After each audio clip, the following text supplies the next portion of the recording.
Muy buenas noches. Acabamos de ver fragmentos de un mensaje de las Damas de Blanco al Papa Benedicto XVI, un video en el que le piden expresamente al pontífice que interceda ante Raúl Castro para que cese la represión en su contra. El video, que fue entregado este jueves en el Arzobispado de La Habana y la Anunciatura Apostólica, incluye una recopilación de imágenes que prueban los actos violentos de turbas castristas contra el grupo de mujeres desde su fundación en el año 2003. Mientras tanto, este jueves continuaba la ocupación de la iglesia Nuestra Señora de la Caridad en La Habana por 13 activistas del llamado Partido Republicano de Cuba, que portan un pliego de demandas al Papa.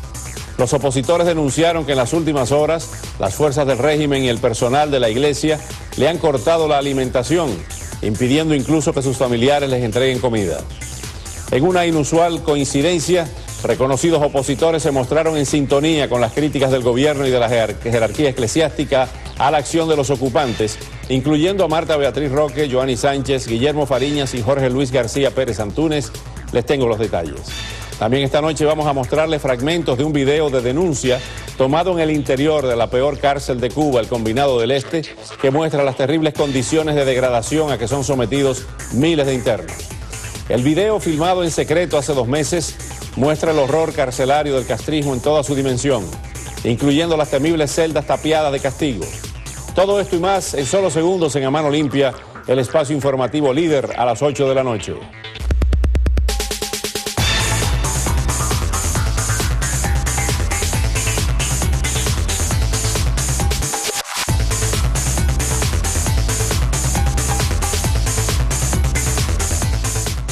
A continuación quiero compartir con ustedes fragmentos de un video tomado en la cárcel del Combinado del Este con una cámara oculta por un ciudadano de origen indio o hindú, uno de los tantos extranjeros que cumplen sentencia en la peor prisión de Cuba.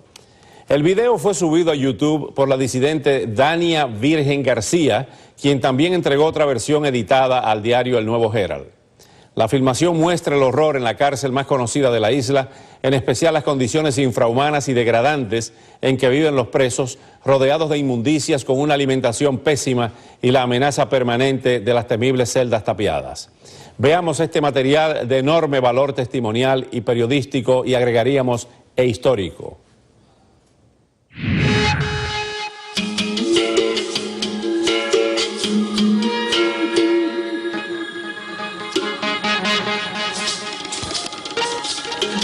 Este es edificio 2 anterior, todo tartalado allá, así cae agua abajo, ahí un piso sucio, tal, a ver ahí, allá parte atrás de ese galpón, que área especial escondida donde se ve ese cosita de esa parte de ese, atrás de ese galpón es área 47, donde tortura todo el tiempo la gente. Pronto voy a... Ahí usted puede observar, área contiene una oficina, ese área 47 necesita que entre al relator, área 47, muy peligroso que entre el relator internacional de derechos humanos, allá como el cárcel castrista, es terrible. Este es, voy a mostrar ahorita donde es área centro de tortura. Aquí es área donde está educando gente a meter aquí esa área. Y ahí se va, que se llama aquí a fondo, donde una área es completamente dice tapiada.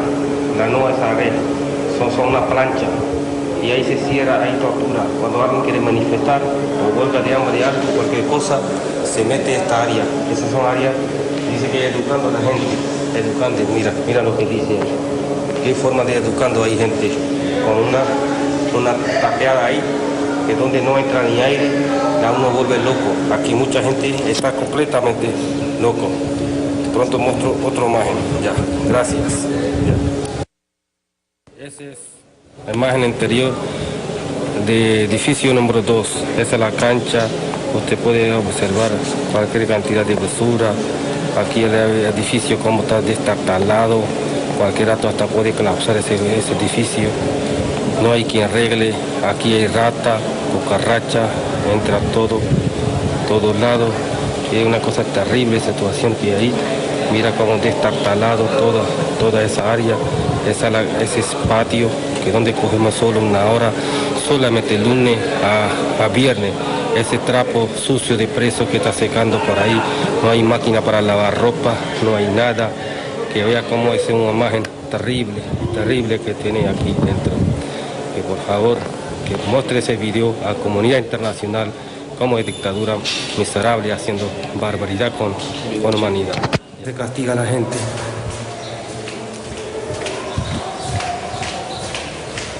Aquí son áreas que no está plancha.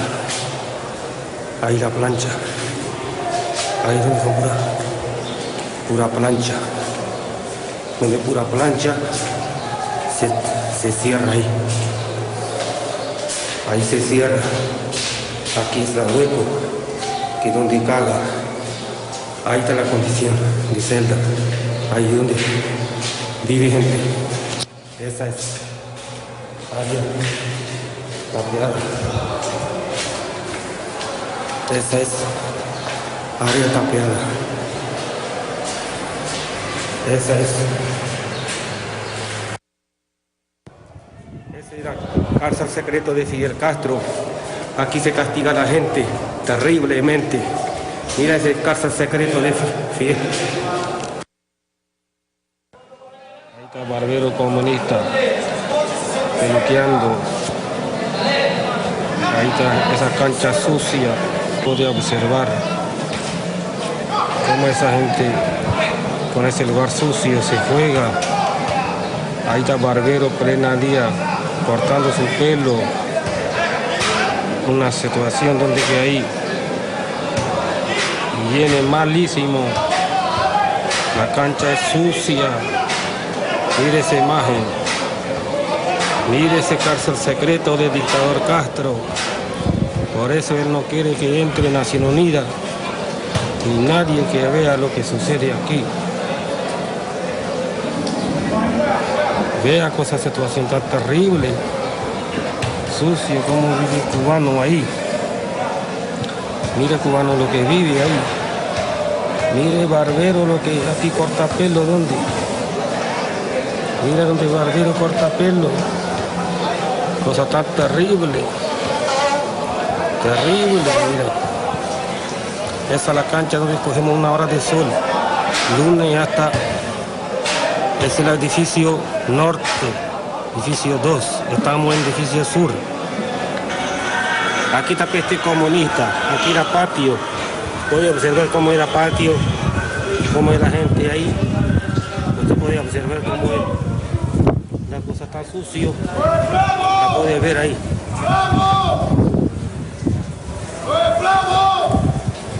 Mira esa suciedad que hay. Mira esa suciedad que hay.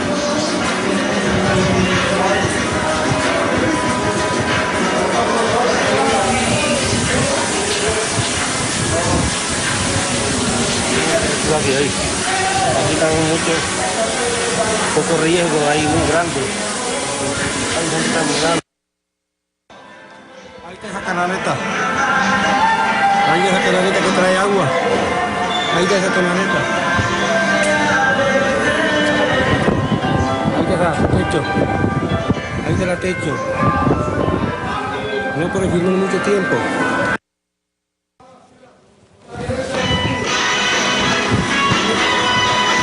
Ahí está la canaleta.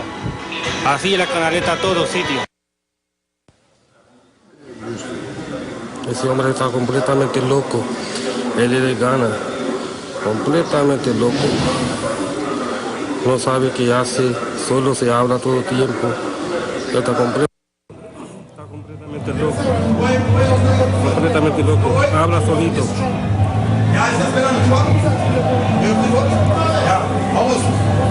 No mueva de ahí. Este hombre es completamente loco, es de Ghana, se llama Samuel Nitri, habla solo. Este hospital comunista donde podía preparar comida para presos. Esos son todos. Ahí es comida preparada para presos. Aquí tuvo preso Robert Vesco, este edificio, cuarto piso, tercer piso. Ahí tuvo Robert Vesco. preso. Aquí es un hospital. Ese hospital comunista, lleno de mugremiento, sucio, todo que ve ahí. Ese edificio de origen italiano. Ese era su apartamento, tercer piso. Ahora está revolcado ese piso. Ese ahí ya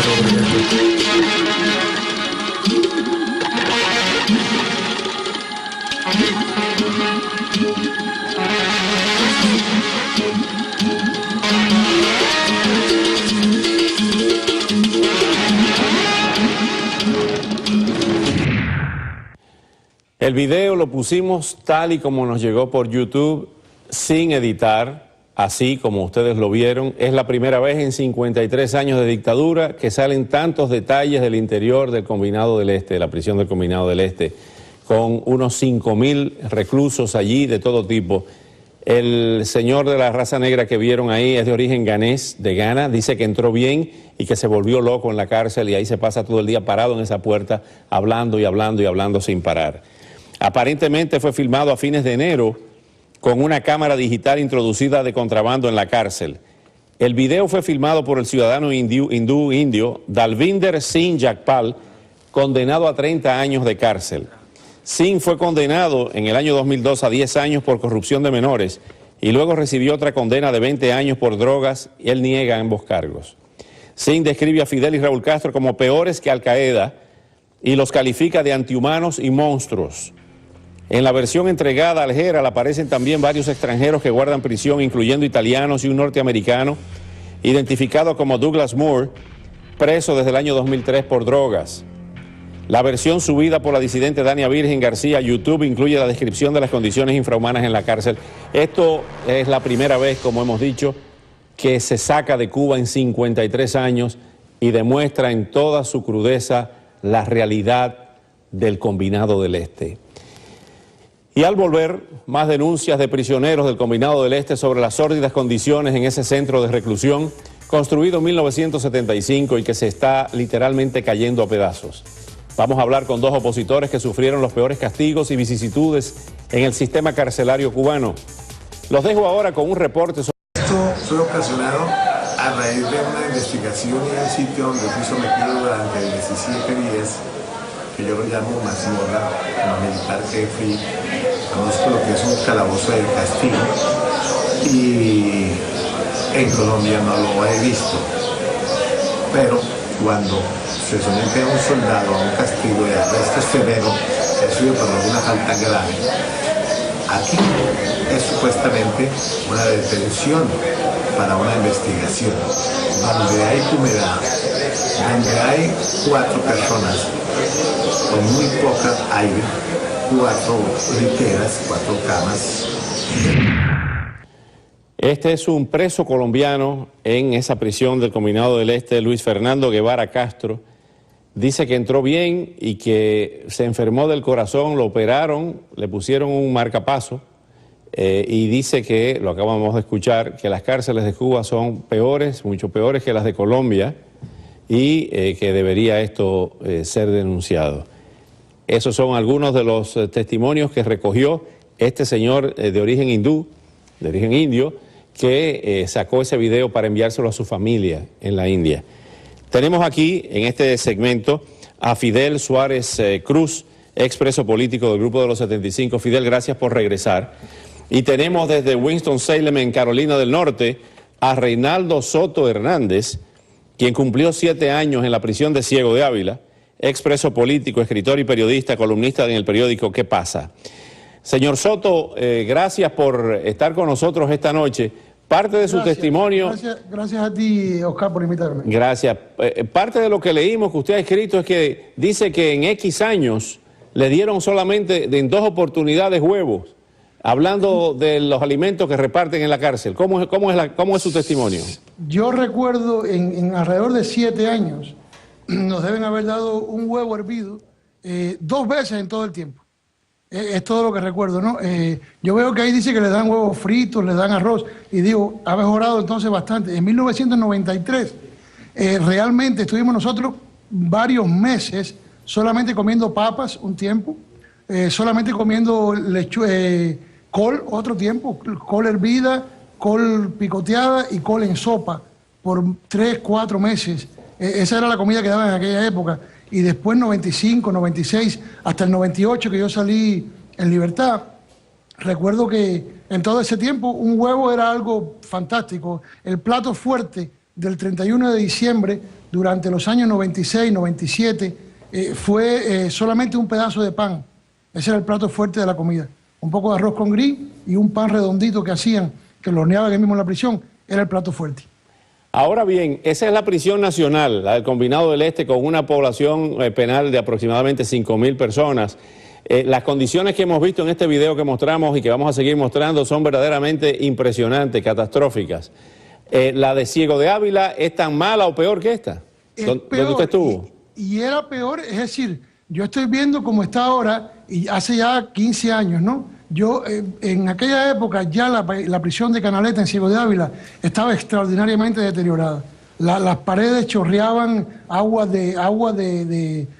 negras, ¿no? Sí. Chorreaban por las paredes, las celdas de castigo eran terriblemente inmundas, ¿no? Ratas, cucarachas, terrible. Y eso hace ya 14 o un poco más de 14 años. Imagino cómo estarán ahora, por falta de mantenimiento, por el tiempo que va pasando, por la destrucción lógica, ¿no? que van teniendo todas estas construcciones que de por sí eran malas, ¿no?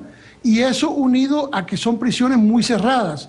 Una celda de castigo o una de las normales, donde habían 6 personas, en Canaleta, a veces metían 16 personas y eran absolutamente cerradas, ¿no? Los espacios que habían en las celosías, detrás de esos cubículos, eran unas ranuras pequeñas por las que apenas corría el aire, ¿no? Eran absolutamente inmundas. Y me imagino que las condiciones actualmente han de ser mucho, mucho, mucho peores por el deterioro que van sufriendo las cosas. Ahí se ve que ellos tenían esos baños, le dicen en Cuba, turcos. Es decir, no hay donde sentarse, ¿no? Sino que hay que agacharse y debajo tienen una sifa que del tercer piso, por ejemplo, la del tercer piso se ve en el segundo piso. Entonces, esa sifa, por donde se descarga todo el desecho, ¿no? La del segundo piso normalmente está chorreando.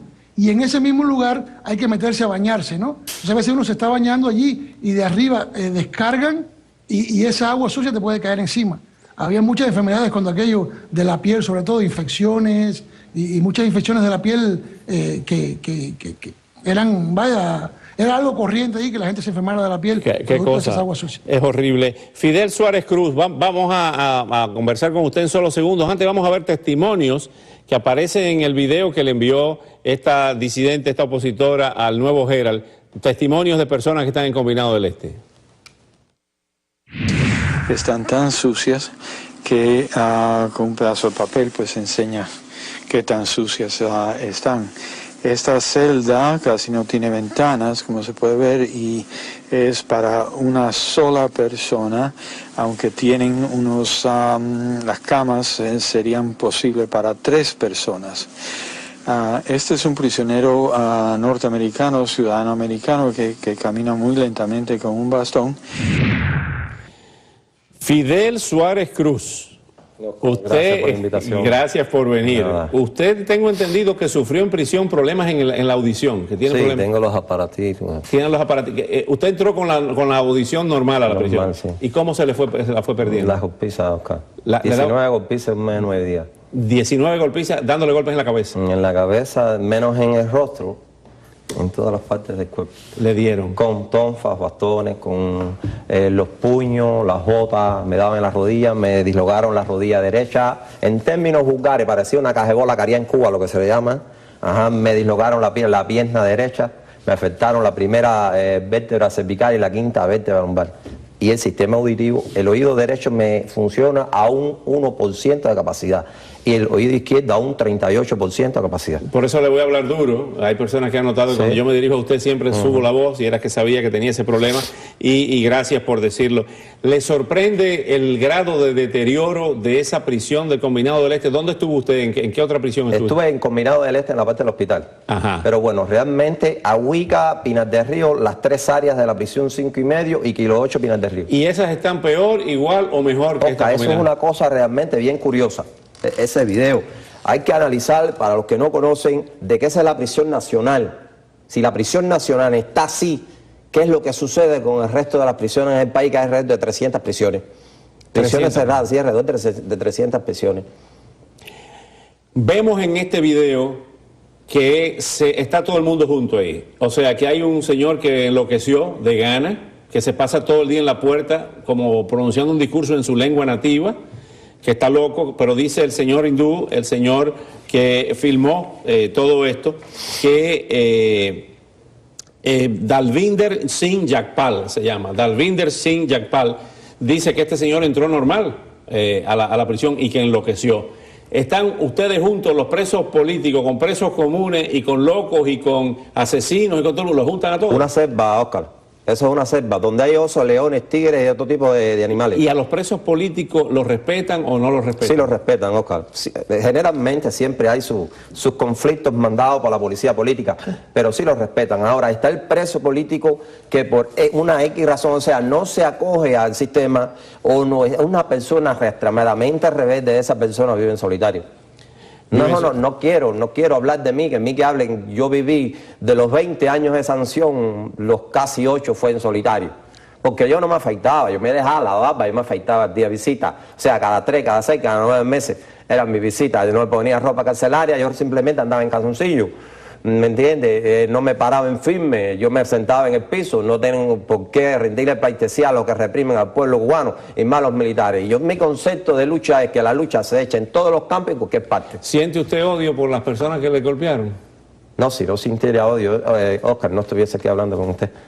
El odio es extremadamente grande, pero no tanto por lo que me hicieron a mí, sino por lo que han hecho a través de tantos años, de 53 años, a tantos y tantos presos que pasaban por las prisiones cubanas, culpables o no culpables, y el mayor culpable que debería estar por lo menos con 20 cadenas perpetuas, Fidel Castro. Reinaldo Soto Hernández, ¿qué recuerda usted lo peor que le pasó? Entre las cosas que le pasaron, ¿cuál diría usted en una clasificación monstruosa, cuál diría usted que fue su peor experiencia? Bueno, lo peor que vio. Realmente a mí, personalmente, nunca me golpearon. Tal vez como yo había cierto conocimiento internacional de mi causa, yo era escritor de los jóvenes, entonces tal vez ellos respetaron un poco y tuvieron un poco miedo de eso. Pero sí vi muchos horrores allí. Uno de los que te quería contar, yo recuerdo que en el año 93, 94, durante el peor periodo de la crisis, los presos se caían al piso cuando bajaban al soleador, que era una vez al día, 1 hora. Nos poníamos en el segundo piso donde estábamos nosotros a ver cómo salían los presos del primer piso al soleador, ¿no? Y por ejemplo, iba una hilera y de pronto se caía el de adelante y detrás de él se caían todos, de la debilidad por el hambre que tenían, ¿no? Otra anécdota muy, muy fuerte, muy, muy pesada, cuando yo salgo de libertad en el año 93, que tuve un pequeño periodo de tiempo libre, participé en un concurso que había de poesía, ¿no? Entonces la gente que organizaron el concurso eran personas que eran un poco, estaban contra el gobierno, pero estaban todavía en la línea de mantenerse allí, y me invitaron a ir. Uno de los recitales era en la prisión, ¿no? Y yo recuerdo que cuando estábamos entrando al teatro de la prisión, yo salgo corriendo para ver a un amigo que yo había dejado cuando salí de libertad, que estaba en la primera parte en la parte de adelante, cerca del teatro. Y cuando llegué allí me encontré al muchacho, que era una gente en ese tiempo de unos 18 años, que había entrado muy joven, un muchacho fuerte, ¿no? Me lo encontré completamente inválido y ciego, porque se desató una epidemia de beriberi dentro de la prisión y estaba completamente inválido, no podía caminar, no pudo levantarse de la cama para saludarme y no me veía porque estaba ciego. Y entonces, junto conmigo habían corrido como 2 o 3 de los poetas que estaban en el de esto, y los guardias nos cayeron atrás y nos sacaron de allí, ¿no? Pero eso es un testimonio desgarrador, haber vivido aquello, Oscar, haber conocido a aquel muchacho que entró, un guajiro, fuerte, y haberlo visto en aquellas condiciones que no pesaba ni 100 libras, fue algo desgarrador. Es una de las experiencias más malas que yo vi, y vi muchas otras cosas, vi golpizas, el hambre profunda que se pasaba allí. Qué horrible, qué horrible. Sí. Fidel Suárez Cruz, ¿qué fue lo peor que usted vio en esos años de prisión, esos 8 años? Que viví. Bueno, ya me dice lo que vivió con todas las golpizas, pero que usted viera en otra. Bueno, Oscar, vi muchas cosas, generalmente en la parte de la tortura. Un hombre de Ciego de Ávila fue amarrado en un sillón de barbería, manos y piernas, y Emilio Cruz en la prisión de Agüica, en Matanza. Emilio Cruz. Emilio Cruz, he mencionado ese nombre, aquí es bien conocido ese señor, es el hijo del jefe de la contrainteligencia de la provincia de Matanza, teniente coronel, no sé su seudónimo, porque generalmente lo utilizan su seudónimo. El hombre le dio con las tonfas, le dio por la cabeza, por la parte del cerebro, y le detectaron después que una gotica de sangre le cayó del cerebro. ¿Qué sucedió? El hombre estaba hasta comiendo ese fecales.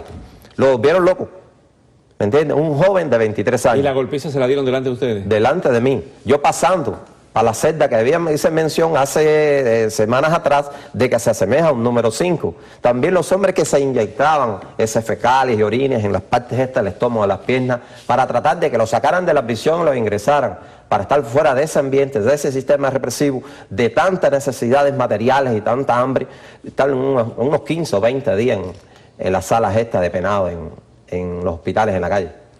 Increíble, increíble. Realmente es una situación terrible para ser denunciada como está siendo denunciada a través de este video excepcional que, como hemos dicho en varias ocasiones, por primera vez en 53 años, esto ha estado ocurriendo durante 53 años y también cosas iguales o peores, pero nunca se habían visto. Yo felicito al señor, lo felicito. Bueno, gracias a Fidel Suárez Cruz, gracias a Reinaldo Soto Hernández y gracias a donde quiera que se encuentre en este momento, a ese ciudadano hindú, Dalvinder Singh Jagpal, recuerden los cubanos ese nombre, Dalvinder Singh Jagpal, condenado a 30 años, quien sacó ese video. Y al regresar se complica la ocupación de una iglesia en pleno centro de La Habana por un grupo de disidentes con un fuego de demandas al Papa. Los ocupantes denuncian que no tienen acceso a alimentos, mientras reconocidos disidentes critican la toma del templo. Con respecto a los víveres es bastante difícil. El párroco de la iglesia nos da acceso a agua, pero no tenemos acceso a alimentos ninguno. A él le tienen prohibido subsistirnos de esos víveres, entonces no dejan que se acerquen ni los familiares a nosotros, ni dejan que se acerque el pueblo, no nos tienen negado ese tipo de acceso. Por la noche, uno de los familiares de nosotros, mi hermano, pasó para darnos trozos de pan y la policía política se lo llevó, le dieron golpes, lo dividieron. Nosotros no tenemos fecha todavía segura para salir de la iglesia. Nuestras vidas todavía aún siguen corriendo peligro. No tenemos ninguna garantía de que nosotros podamos estar altos para poder salir de la iglesia. Esta es la conversación que sostuviéramos hace algunas horas con Fred Calderón desde La Habana. Tenemos aquí en nuestros estudios a Camilo Loret de Mola, abogado, analista político. Gracias, Camilo, por acompañarnos esta noche. Y más adelante tenemos también conversaciones con prominentes disidentes opositores desde La Habana, Cuba, por vía telefónica en solo segundos. Pero vamos a escuchar nuevamente algo más de lo que hablamos con Fred Calderón. Realmente puedo decir que nosotros respetamos el criterio de toda persona, ya sea o no sea opositora. Nosotros respetamos su criterio, pero estamos muy contentos porque los mayores líderes de los grupos líderes en nuestro país nos han llamado y han estado convirtiéndose con nosotros y están de parte de nosotros. Esta demanda la creen muy buena, muy creativa, creen que esto es lo que necesita el pueblo. Esto es más bien un mensaje de esperanza para el pueblo cubano. Y nos ha llamado Lizardo Sánchez, nos ha llamado Coco Fariña, la misma Giovanni Sánchez, estaba muy preocupado pendiente a eso. Si Huerta Soler tiene o no tiene alguna opinión, no sé, que en contrariedad con la de nosotros, es su criterio y eso lo respetamos. Se refiere, cuando dice esos son sus criterios y los respetamos, porque se ha estado produciendo una situación en las últimas horas, con énfasis en el día de hoy, Camilo, que es que algunos disidentes, los más prominentes disidentes, están desaprobando la ocupación de los templos católicos, y están cuestionando a estas personas, entre ellos Marta Beatriz Roque, está Antunes, está Guillermo Fariñas, quienes han estado en desacuerdo. Y por ejemplo, Antunes ha dicho, eso es un engendro creado fuera de Cuba, que ha estado ausente de las actividades opositoras aquí dentro, dijo García Pérez. Es refiriéndose al partido como tal. Al Partido Republicano de Cuba. Republicano de Cuba. Un engendro creado en el exterior. Yo no tengo elementos, como mucha gente, como muchos analistas que han pasado inclusive por este programa, no tienen elementos para opinar respecto a la procedencia de este grupo, pero lo que sí quiero insistir es que no están acusando o rechazando, están tomando distancia están tomando distancia que responde a una prudencia.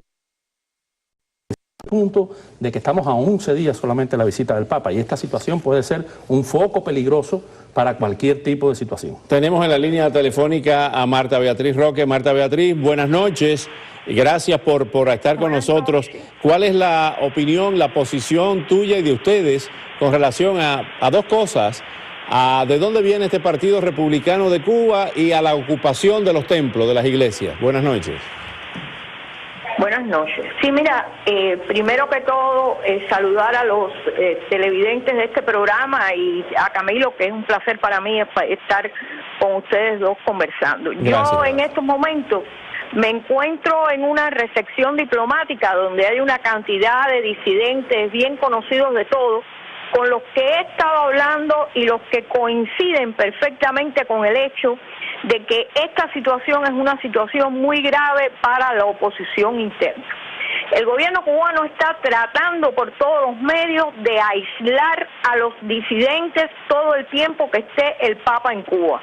Y creo que se le ha dado la oportunidad para que la jerarquía eclesiástica utilice un idioma bastante hostil, el que salió en el comunicado, en la nota de prensa firmada por Orlando Márquez, un idioma bastante hostil contra la oposición y muy dulce con el gobierno.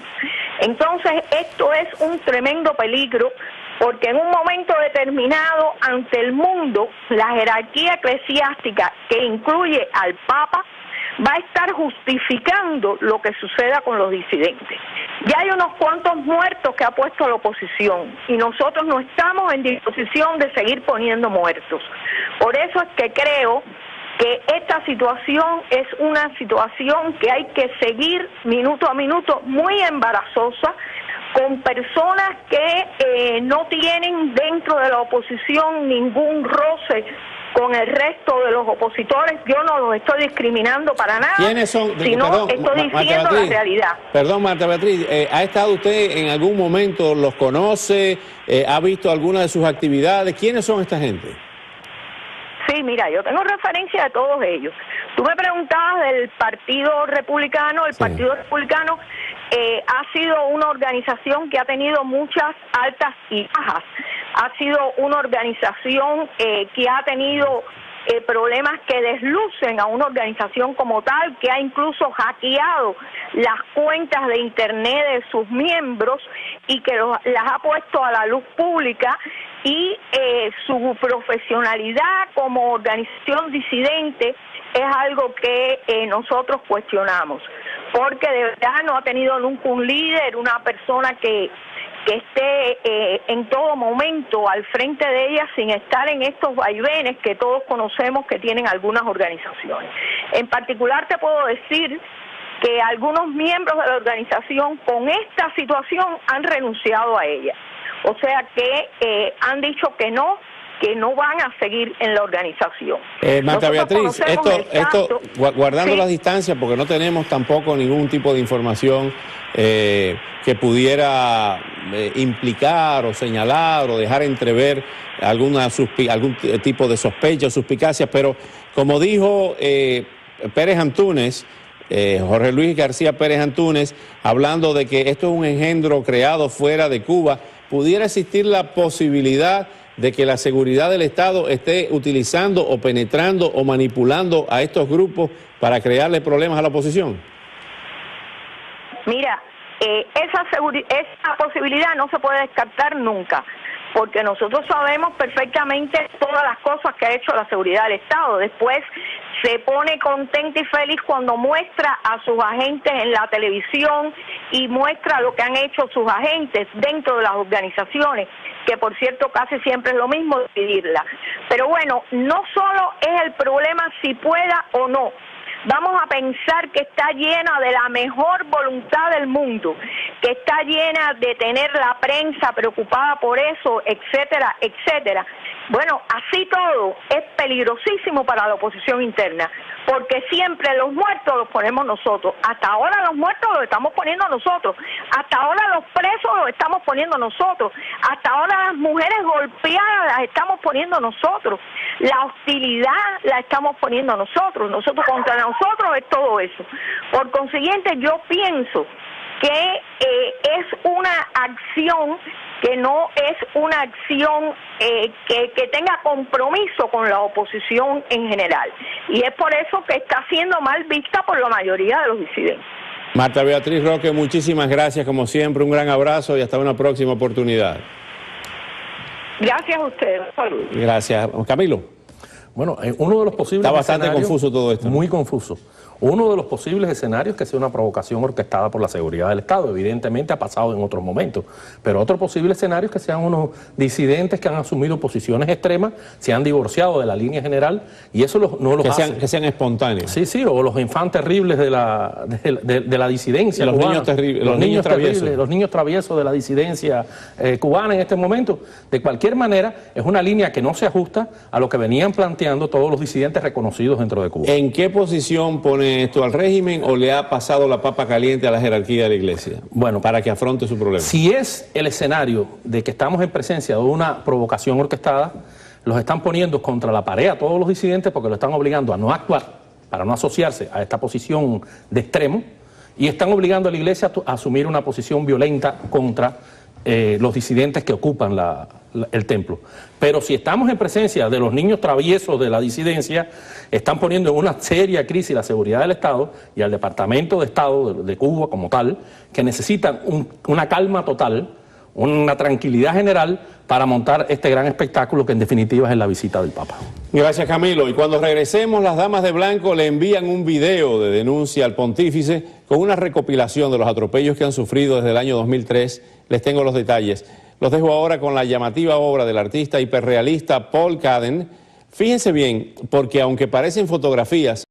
Nosotras, las integrantes del movimiento Damas de Blanco, Laura Poyán, tenemos fe y esperanza que en su visita traiga el crecimiento espiritual del pueblo cubano y que su santidad intervenga ante el incremento de la represión y las violaciones de los derechos ciudadanos del pueblo de Cuba y en especial en las damas de blanco que sufrimos de la represión y persecución política. Tenemos aquí en este segmento, ante ese video que quieren entregar al Papa, las damas de blanco, una especie de DVD, que sean recibidas 1 minuto por el Papa para entregarle ese video sobre la realidad, según las damas de blanco que vive Cuba, o sea, su versión de la realidad cubana. Tenemos en este segmento al profesor Daniel Álvarez, profesor de religión de FIU, y continúa con nosotros Camilo Loret de Mola, abogado y analista político. Profesor Daniel Álvarez, ¿cómo ve esta situación de la jerarquía eclesiástica católica en Cuba ante todo lo que está ocurriendo? A diferencia de la visita de Juan Pablo II, donde no se produjeron ninguno de estos incidentes ni de estas situaciones, evidentemente, inclusive anoche, invitados en el programa decían que es que la situación en Cuba cambió, la sociedad cubana ha ido cambiando y la Iglesia se enfrenta a todos estos retos ahora. Sí, bueno, yo quizás me parece que seré una voz sola clamando en el desierto. Yo, hasta que no oiga otra evidencia contundente que estos son unos infiltrados y agentes del gobierno, felicito a estos hombres y mujeres que han tomado este paso. Te voy a decir por qué, porque en el 98 había muchas expectativas. Nos estamos refiriendo ahora al segmento anterior de los que ocupan las iglesias. Correcto, okay. Sí, yo los felicito. Quizás si aquí mañana no, sale evidencia... No hemos dicho que son infiltrados ni sí, pero sí he estado oyendo los comentarios de los disidentes, desgraciadamente. Marta Beatriz dijo, no se puede descartar la posibilidad. Y eso me parece a mí que es sumamente preocupante y hay una división aquí. Ahora, la redacción de la Iglesia, otra disidente, Joanny, dijo que la Iglesia había sobre reaccionado, es decir, había reaccionado exageradamente y que no estaba con la actitud de la Iglesia.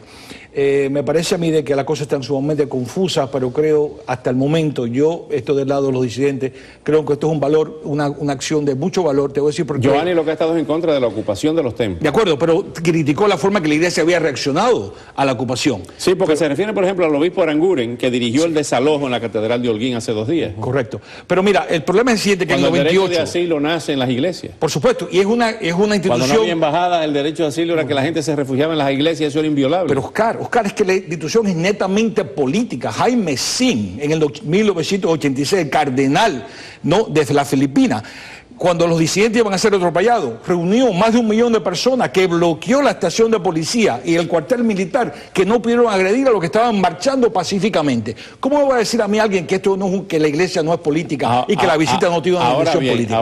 No tiene sentido. Ahora, pone el ejemplo, y vamos a escuchar a Camilo, pone el ejemplo de las Filipinas. Yo otras veces he puesto el ejemplo de Polonia, donde el 96% del pueblo polaco es católico.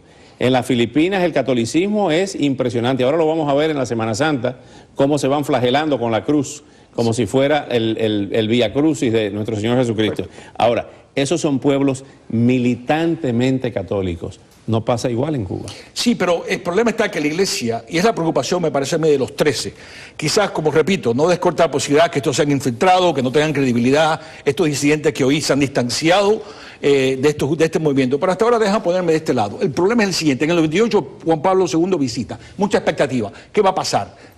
El mundo tiene que abrirse a Cuba, Cuba tiene que abrirse al mundo. El presidente Obama ha puesto su credibilidad abriendo hacia Cuba de una manera totalmente sorprendente y para mucha gente ha dado demasiado, ha conseguido demasiado el régimen. Pero esa iglesia también... No pasó nada, Oscar, no pasó nada. Se está criticando a la iglesia católica, pero esa iglesia también es la misma iglesia de Monseñor Román, de Monseñor Bosa Masvidal, que salieron en el Marqués de Comillas, expulsados por Castro, que fueron perseguidos, sacerdotes que fueron a esas prisiones, sí, sacerdotes que fueron fusilados. Sí, pero Oscar, hacía falta algo, mira, hacía falta cambiar. Estaba José Conrado, estaba Pedro Mauricio, Monseñor Mauricio. Pero esto ha cambiado, Oscar, espérate, Oscar, esto ha cambiado la dinámica de una manera radical. ¿Qué ha cambiado? ¿Qué ha cambiado? La iglesia no estaba preparada para esto y no creo que el régimen ha orquestado esta toma de la iglesia. La interpretación del profesor Daniel se asemeja más a una interpretación marxista de un fenómeno que no es marxista. La realidad cubana dista mucho de lo que pudo pasar en las Filipinas o de lo que pudo haber pasado en la visita del 98, porque precisamente todo el mundo coincide en que las condiciones han cambiado.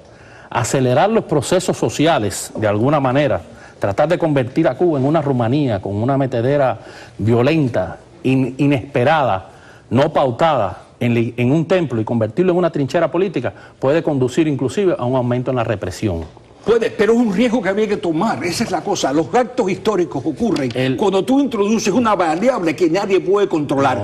Todo el discurso político en Cuba es demasiado pacífico, demasiado tímido. Si analizamos esta gente han cambiado fríamente las personas que están tomando distancia hoy de este fenómeno y comparamos la asunción de riesgos por parte de los dos bandos, yo pienso que los que toman distancia han asumido mucho más riesgo. Porque quieren proteger sus intereses, no lo entiendo perfectamente bien. Están protegiendo una agenda de enfrentamiento pacífico. Inclusive hay una frase de Fariña hoy que es muy importante, en que le dice: no manchen la buena fe de la disidencia cubana. ¿Cómo lo han hecho? Hasta ahora han manchado a la buena fe. Yo no he visto actos de violencia de parte de esta gente. Es un acto violento ocupar y convertir en una trinchera política un templo. Está de acuerdo, son muchos temas.